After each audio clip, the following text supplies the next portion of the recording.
I am the good shepherd, Jesus says. And every year when we come up to these series of readings, I consider how little I actually know about sheep. Now, I could pick one out in a lineup, but aside from that, I don't know them very well.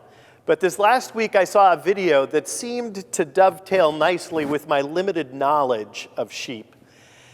It was a video of a small boy, and he was in a field where apparently there had been some construction. They were laying a pipe quite a distance. The pipe was probably about that big around. And so there was a fairly deep trench that had been dug with the pipe laying to the side of it, waiting to be installed, I guess you would say. And so the camera points to the small boy, who's probably 12 years old or so, and he's looking down in the trench near him. And what you see is the back end of a sheep sticking out of the trench.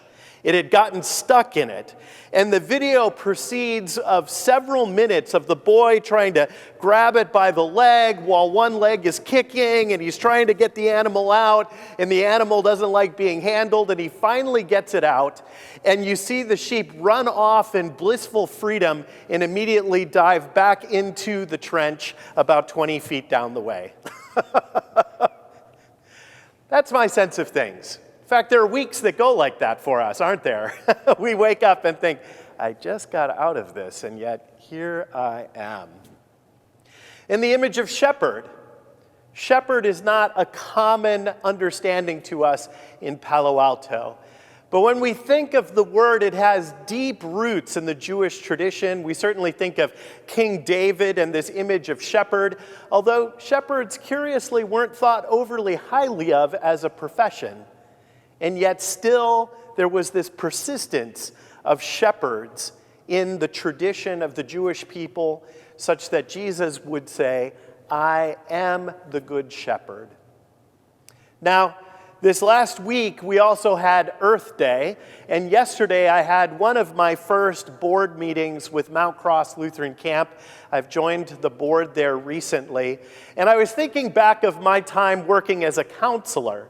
Now, the kids didn't call me shepherd, but at the same time, there was a sense. I was wandering around, and I always had 8 kids with me, and most of my week in my head was spent going, 2, 4, 6, 8, 2, 4, 6, 8, 2, 2, 4, 6, 8, making sure I had all of my campers. And if I was ever seen without my campers, even for valid reasons, maybe they were with a support staff or something like that, a director would invariably lock eyes with me and say, where are your campers?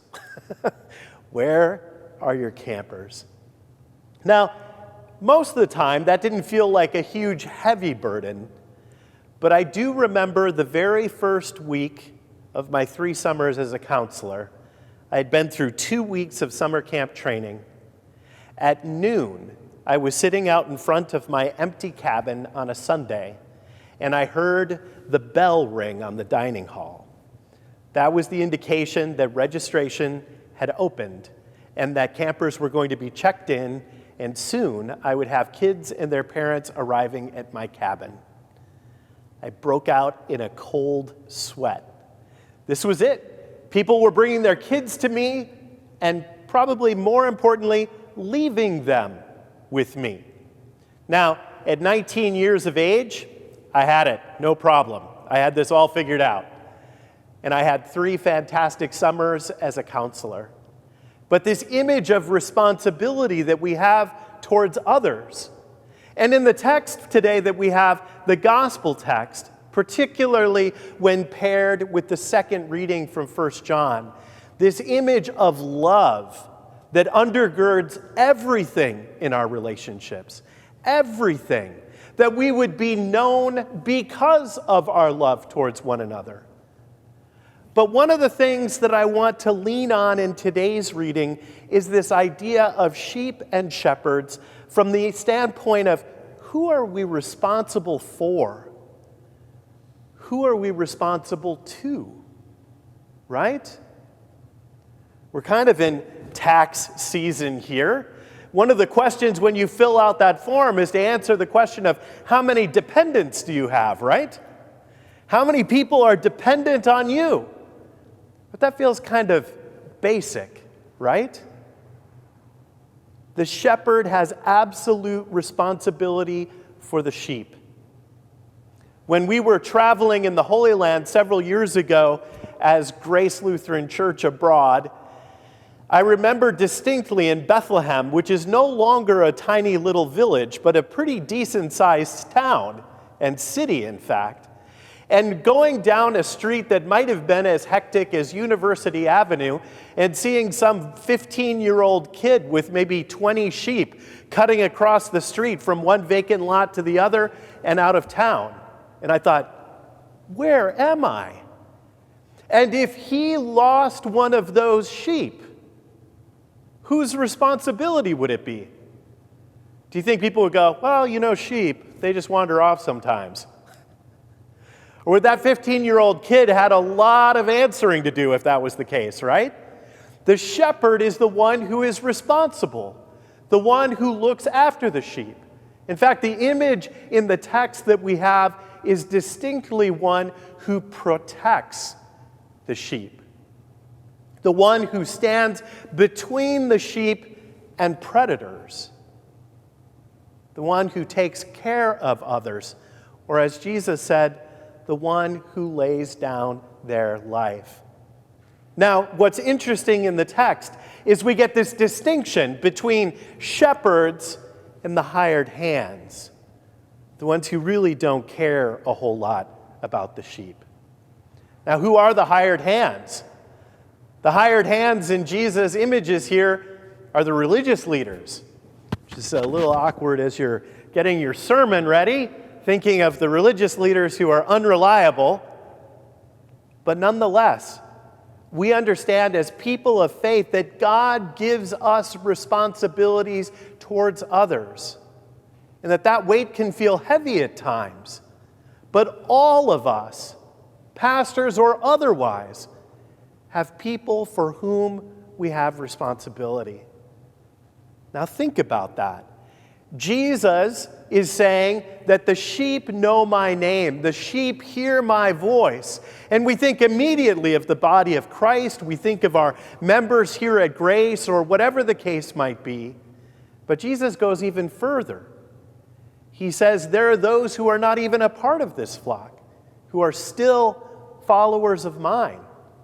They will hear my voice. And people involved in ecumenical movements and interreligious movements for centuries have pondered what these words mean, that there are those who listen to Jesus' voice, but are not necessarily understood as part of the flock as we understand it.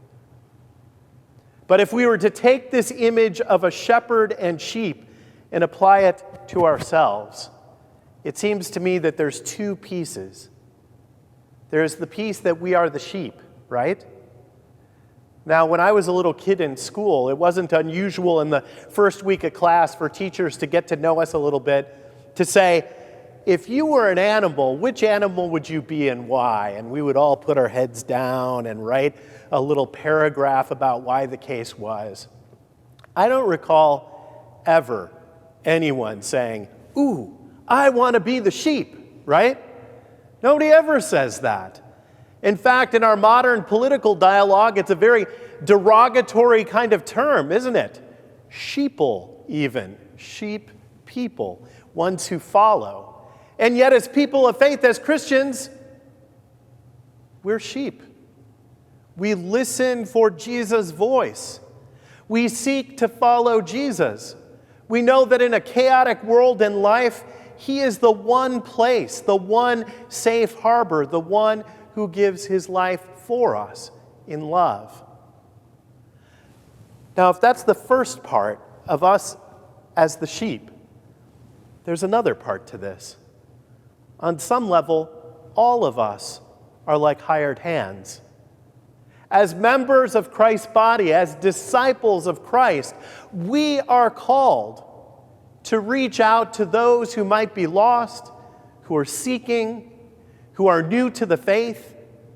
We are called to reach out and to shepherd them. And we are called to watch over them. When I think of the text today, as people of faith, we've heard this sheep and shepherd language before. And we think of Jesus as the great shepherd. And we think of ourselves turning towards Christ. That's perhaps part of our piety, and always good to remember that our lives are to be oriented towards Him.